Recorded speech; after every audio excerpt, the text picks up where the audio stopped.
Hi, everyone. We're the Good Doctors of Abbey Research. I'm Dr. Kristen. And I'm Dr. Erin. And you're very, very welcome to our YouTube channel. We're social scientists with PhDs who love talking about both popular and lived culture. We're educators who encourage empathy and inclusivity through conversations about everything from systemic racism to tropes in Bridgerton to what The Handmaid's Tale has to tell us about gender and imprisonment. We love conversations. So please make sure to subscribe to our channel and like and comment and join the chat.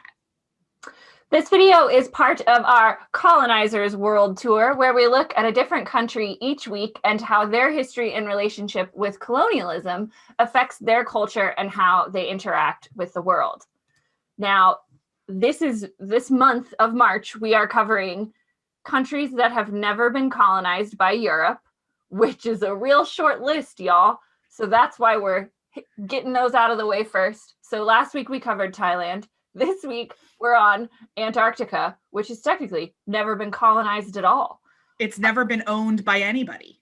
And there's a weird, there's a treaty that governs it. And if you want to know more about that, hit up our Antarctica 101 video that posted earlier this week. Yes, that's what I couldn't think of. The word I couldn't think of. The treaty that governs it, but it's mostly just, research institutes. So the video we are covering today, as you can imagine, a place that is not really technically inhabited by anything but penguins, doesn't have a lot of indigenous art made about it.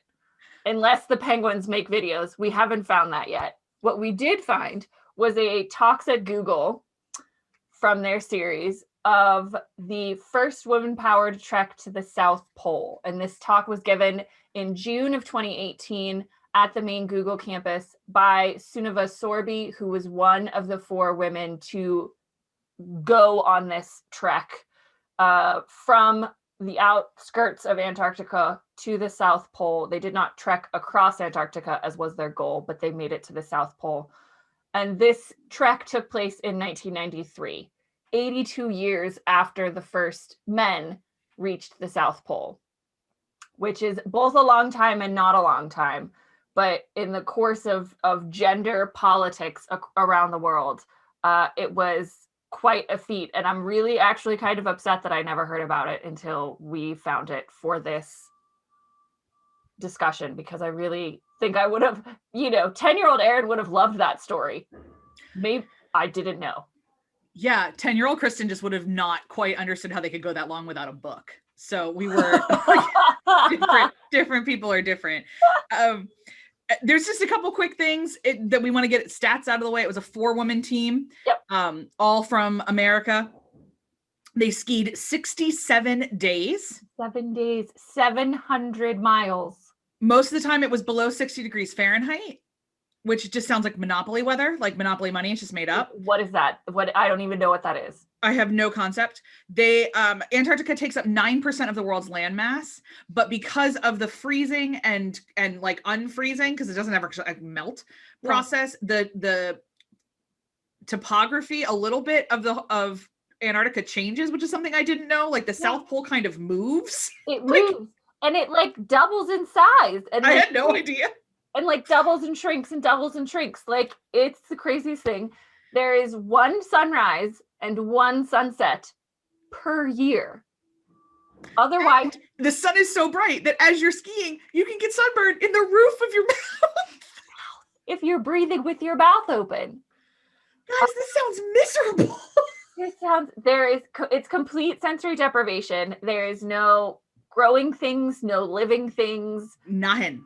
Just ice and snow. Like the middle of it. Like the penguins do not live in the middle. Yeah, there's just the emperor penguins live on the edge. So, yeah. So we're just gonna set this up. Dr. Erin is more outdoorsy than I am. I'm outdoorsy in that I drink on patios, but is not like a trekker. Like was not about to be either one of our joys. We were never these girls. Well, I love doing things outdoors, but I love ending indoors with booze at the end of the day. So we are already predisposed to think these women are superheroes because like we can't fathom this. But I would challenge anyone who doesn't already believe that women are superheroes to like not think that these particular 4 women are just, I'm sorry, what? So we want to talk a little bit about, I mean, like that's the basics of the talk. It's Sunniva telling you the story. She shows clips of a documentary or a news thing or something that was done in 93 that I really appreciated because it gave some really good context.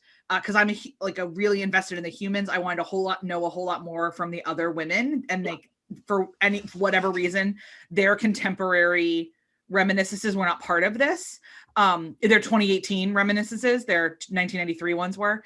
But for the simple fact that we would encourage you to sit with the idea that these women skied for 67 days, pulling all of their stuff themselves. There were no dogs, there were no robots, there were no machines, there was nothing. It was just their 4 bodies getting them and all their stuff across 67 miles to the South Pole. It's a good hour. The video is an hour. She spends the last 25 minutes answering questions. So give her like 45 minutes of your life. Sit with how incredible humans are. But we've got a couple things we want to highlight in particular as to, because honestly, when we ask the question of what does Antarctica teach us? Yeah.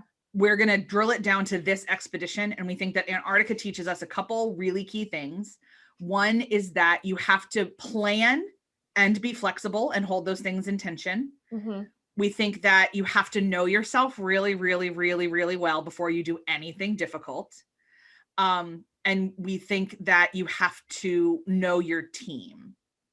Yeah, I think listening to Sunniva describe both how they planned for this expedition and then how they adjusted when things didn't go well. And part of the things that didn't go well was the weather wasn't amenable for them to travel from Argentina, Chile. I think they were in Chile at that point. Chile, the tip of Chile to Antarctica. So they lost 2 weeks of their trip, which is another reason why they couldn't go all the way across Antarctica. They had to stop at the South Pole. So you have to plan really, really thoroughly, but you also have to be flexible and adjust. And this whole hour for me was just a huge lesson in why you have to be an emotionally intelligent person. You have to be self-aware. Yep. You have to understand others and try and understand their perspectives and be empathetic. You have to be curious and you have to listen and you have to recognize that you're going to make mistakes. Like all of those qualities of an emotionally intelligent person, these women displayed.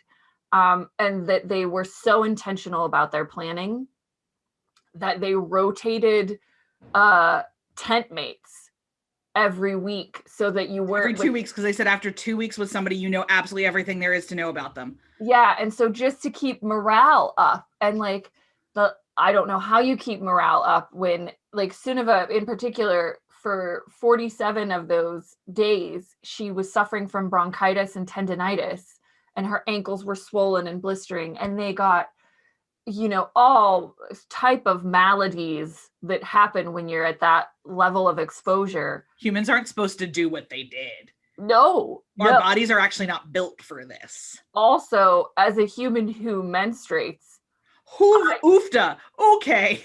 I can't fathom. I hated getting my period when I was camping. I don't like it on planes. I don't like it, period. It's not an enjoyable entity of my life. Realness. But and the fact that they had to deal with that, we were talking offline before we started filming. I said, the next time I have really bad cramps, I'm not going to say anything because you know what I haven't done? Attached a harness to the front of my uterus and pulled 70 pounds across the snow melt. I'm fine. Everything's fine. While I'm having cramps. Fine. It's fine.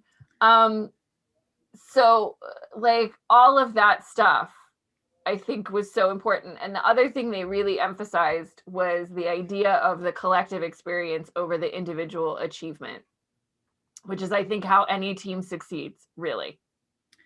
Yeah. So one of their mantras was all 4 to the pole. Yeah. And so they knew they had to adjust their goal to get all the way across because that was the original goal. So it wasn't just that they lost 2 weeks. It was that Sunniva couldn't do it. Yeah. And there was at no point in time a conversation about leaving her. And so the other 3 could keep doing it. It was all 4 of them to the pole. And that was the goal. That's what they were going to do. Yeah. And I think it's really a remarkable lesson in team building and understanding the significance, like what's important in an experience. Yep. And prioritizing that collective emotional experience over the individual achievement of being a person who's, made it across the Antarctic continent. So that was really phenomenal. As a nerd who loves research, and especially research, sex disaggregated research, where we understand the difference of male and female bodies. The fact that they did so much research on their bodies on this trip is massive, because we don't do a lot of research on women's bodies very often. And even to this day, in the year of our Lord 2021, we don't conduct research with women participants because menstruation messes with things and it makes it difficult. So we produce drugs all the time that are only tested on men, or, any sort of thing like that. So I was really excited to see, and big ups to the University of Minnesota, who was like, we want to learn about psychological stress and gender. We want you to tell us how your bodies are reacting to this. So that was really exciting to see. And I think everyone should take a page from that book, because we're half the population on the globe. So it'd be cool if we knew how drugs affected our bodies. But it's a thought. Just throw that little nugget out there and see if anybody wants to pick it up. But that's all I have. These women are phenomenal, and I wish I had Funko Pop dolls of them. Yeah, I wish I could meet them and talk to them and ask them about, so then after you do Antarctica, what's next? Because they're obviously clearly also adrenaline junkies. So what's next? I wouldn't be surprised if one of them was going to be on the SpaceX. Yeah. Did you do Kilimanjaro next? Did you do Everest? What was next? But if you've ever done anything beyond a marathon, like an ultra marathon, or you've skied across Antarctica and we just haven't heard from you, we would love to talk to you about the mindset of what that kind of takes and the choices you had to make to get yourself there, because obviously they made sacrifices. There were relationships they couldn't develop, or relationships they put on hold, or pieces of themselves that are, we all got to play to our strengths. Yeah. So they made a decision a long time ago that part of their strengths was their bodies. And that's amazing. And I want to know more about that. So if you're in that same boat, as we say often on this channel, we'd love to talk to you. So hit us up in the comments and teach us about that. Until we figure out how to talk to my very favorite animal, the penguin, we will have to let these women speak for Antarctica. Yeah. But next week we have actual humans to speak for us. Yeah. So we will see you on Tuesday when we start our week in Korea. See you then, everybody. Bye.